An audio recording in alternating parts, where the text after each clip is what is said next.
Part 3. Kimmy. Kimmy Ruger was an unassuming local club party drug trader before he ever found the app. He had long shaggy naturally deep, bright red hair and wore bulky racing jackets, high-end sweatpants and Nike TNs most days. One day, he was browsing the dark web for hours struggling to sift through links to find what he was searching for. He had heard that methadone was actually quite easy to make and it had practically no market in his country Australia. He'd have a monopoly. Kimmy was searching for the two precursor ingredients that seemed practically impossible to buy on the regular net in Australia. He kept sifting through different links referencing the notepad he had written extensive link URLs he'd found in an attempt to buy the precursors. Kimmy was poor. He had always been poor. He shoplifted his groceries and most of his clothes, and all his spare funds came from his less than lucrative dealing gig he had helping out his mate Marcus at local club Perg amongst others. Kimmy left one link falling down a rabbit hole of snuff videos and POV murder videos that appeared to be being filmed as a part of a collective, one man being shot dead in a supermarket by a man in a motorcycle helmet, the next a man getting killed as he got into his car from someone hiding in the backseat, and so on. Fucking Jesus. Kimmy muttered to himself. It started to feel like no matter what link he clicked it was leading him to some sort of snuff content. Kimmy excruciatingly entered a long link letter by letter, number by number, and by accident he had entered one letter wrong and exclaimed, "Fuck's sake, cunt."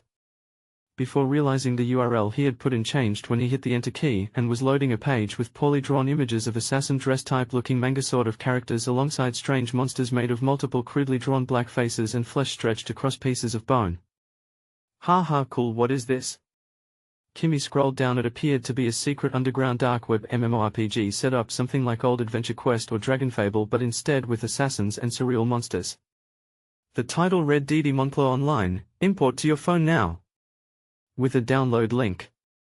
Kimmy plugged his phone into the computer and downloaded it. The minute he dragged the folder into his phone and the file was uploaded, Kimmy's computer screen malfunctioned and began spewing iridescent TV static like it was connected to an antenna taking on some sort of frequency.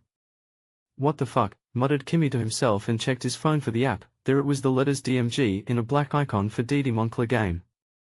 Kimmy blew raspberries lamenting his computer screen and opened the app. It was strangely nostalgic. He had loved Adventure Quest as a kid and this game was clearly designed alongside it with different art styles and more gory and adult. Kimmy was into it. So for the next few weeks Kimmy would open this random game in his phone intermittently, slowly gaining levels on the train, bus, or when he was awkwardly holding his phone. It all felt totally harmless until he reached level 13 over the course of a couple weeks wherein his phone and the app started glitching. Kimmy was at his mate Marcus's house. He was playing the DD Moncler Online game while Marcus weighed and filled up bags for their night out. "What you playing?" asked Marcus. "Oh, just some MMO bullshit I found," replied Kimmy, focusing on winning his quest so he could reach level 13 after weeks of playing it sporadically. Kimmy finished the quest and leveled up, and after he did he wandered around the main area where players traded items, but it was different. All the players who were online before has disappeared. It was eerily empty, even the shop fronts, which were all empty except for one, the miscellaneous items store, where Kimmy made his red-haired avatar.